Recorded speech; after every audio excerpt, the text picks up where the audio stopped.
Hey guys, so welcome back to the Perth BBQ School YouTube channel. Today we're going to be taking you through some smoked Patagonian toothfish. Hope you guys enjoy.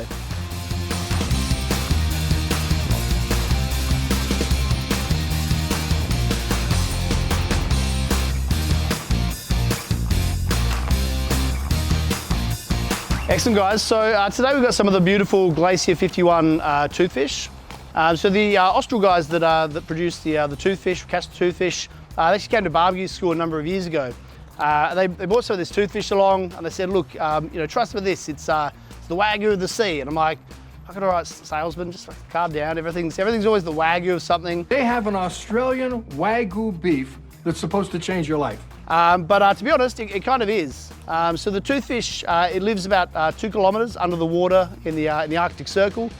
So, pretty cold. As a result, it's got a lot of fat through it to kind of help keep it a little bit warmer. And so all this fat obviously is what makes it kind of the wagyu of the sea. You also see it's got this pristine sort of white color to it. And that's because it doesn't have a swim bladder. So most fish, when you fish them out from 2 kilometers under the water, they basically get the bends, which basically they sort of implode a little bit. And all the flesh gets sort of red and sort of discolored as a result. So not having that helps keep this flesh sort of beautifully pristine. So we're going to be running through how to smoke it on the Weber kettle today. In terms of flavors, we're going for basically a miso marinade. So I don't know if anyone's ever been to Nobu before. My wife's favorite dish there has always been the miso black cod. And so we're going to kind of try and replicate those flavors a little bit today.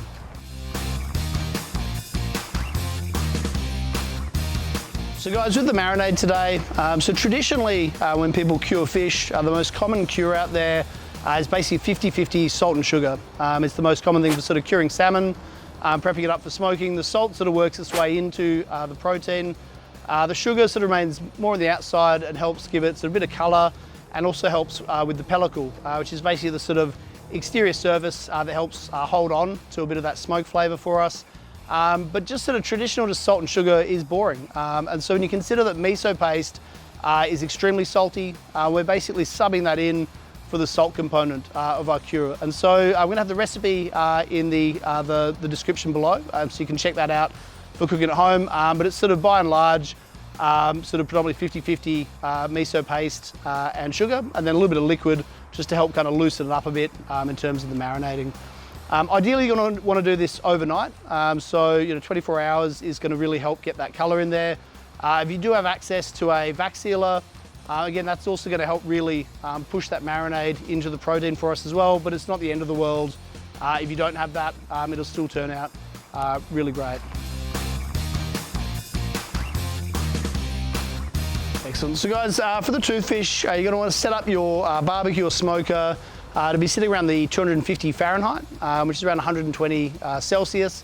We're going to use the trusty Weber kettle for this. And so basically we've got a basket of charcoal off to the side.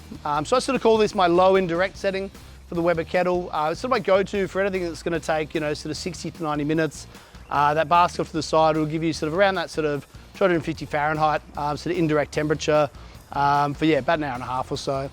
We're going to go pretty heavy with the smoking wood on this one. So your fatty fish, most notably salmon as well, your fatty oily fish can really handle a pretty heavy smoke.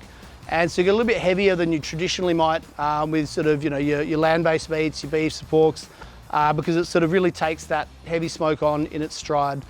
This also assists in slowing the temperature of the barbecue down as well. Being a fatty fish, you don't have to get too concerned if your barbecue runs a little bit on the hotter side. It's not going to dry out with all that fat in there. But you've only got, it's only going to take you an hour to an hour and a half to smoke this fish. And so you don't have a lot of time to develop smoke flavor because it's not going to be in there for long. And so the lower in temperature we can go, the more time you've got just to kind of get that flavor setting in on the fish.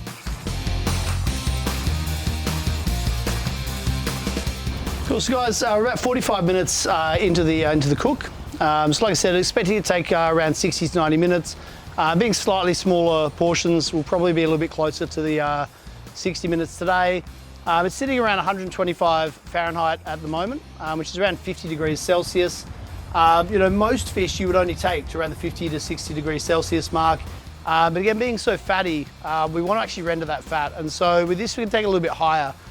So all up, we're looking to end around the 65 to 70 degrees Celsius mark, which is sort of around the 160, 165 Fahrenheit mark.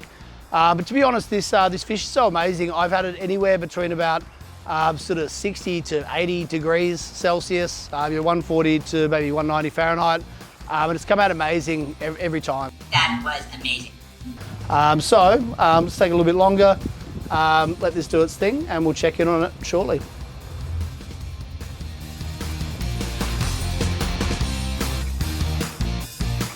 We're pretty much an hour in, and we're about ready to take it off the barbecue. So it's sitting around the 150 Fahrenheit mark, which is a little bit sort of lower than what I said we potentially get up to, but the colour looks amazing, and I think we're not going to do it any justice to leave it on there any longer. Depending on what the colour looks like with your toothfish as well, if you really want to sort of finish it off, give it that little sort of fancy flair like Nobu does, you can also blowtorch it a little bit as well, just to kind of get that sort of last touch of Maillard reaction on the outside. With the colour that's on there today, we don't really need to do this, but we're going to do it anyway, because, you know, it'll be a shit YouTube video if we didn't. Yeah, we're about ready to take it off. We'll give it a little touch up with the blowtorch, and then it's ready to serve.